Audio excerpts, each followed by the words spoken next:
වසර දෙකක් පුරා පැවති ගාසා තීරයේ යුද ගැටුම නිමාවීමේ සුබ ලකුණු පෙන්වමින් ඊශ්‍රායලය සහ හමාස් සංවිධානය සාම කිවිසුමේ පළමු අදියරට අත්සන් තබා තිබෙනවා. මේ බව තහවුරු කරමින් ඇමරිකානු ජනපති ඩොනල්ඩ් ට්‍රම්ප් සිය ට්‍රුත් සමාජ ගිණුමෙහි සටහනක් තබමින් පවසා ඇත්තේ අපගේ සාම සැලැස්මේ පළමු අදියර සඳහා ඊශ්‍රායලය සහ හමාස් යන දෙපාර්ශ්වයම අත්සන් තබා ඇති බව නිවේදනය කිරීමට මම ඉතා ආඩම්බර වෙමි යනුවෙන්. එසේම සියලුම ප්‍රාණ අපකරුවන් ඉතා ඉක්මනින් නිදහස් වන බවත් ශක්තිමත් කල්පවතින සදාකාලික සාමයක් කරා යන පළමු පියවර ලෙස ඊශ්‍රායලය ඔවුන්ගේ හමුදාව එකඟ වූ සීමාවකට ඉවත් කරගන්නා බවත් ට්‍රම්ප් එම සටහනේ වැඩිදුරටත් පවසා තිබෙනවා. හමාස් සංවිධානයේ ඊශ්‍රායලයට එල්ල කළ ම්ලේච්ඡ ප්‍රහාරයේ දෙවන සංවත්සරයට දිනකට පසුව පැවති සාකච්ඡා වටවලදී මෙම එකඟතාවයට එළඹ ඇත්තේ. මේ අතර සාම සැලසුමේ පළමු අදියර සම්බන්ධව දෙපාර්ශ්වයම සිය එකඟතාවය පළ කිරීමෙන් පසු ගාසාහි සංචාරයක යෙදීමට තමන් සලකා බලමින් සිටින බව ඇමරිකානු ජනපති ට්‍රම්ප් පවසා තිබෙනවා.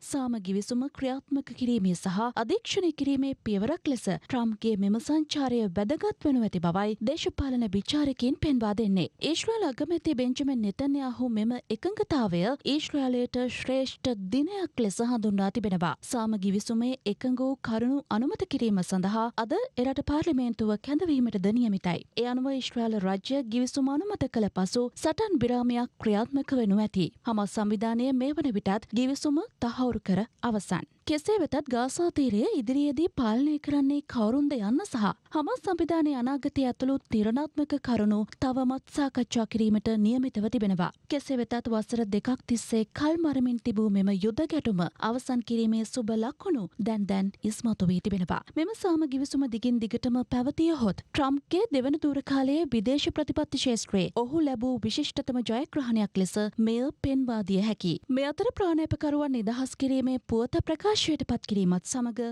ගාසාහි පලස්තීන ජනතාව සිය සතුට පළ කරේ මෙලෙසින්.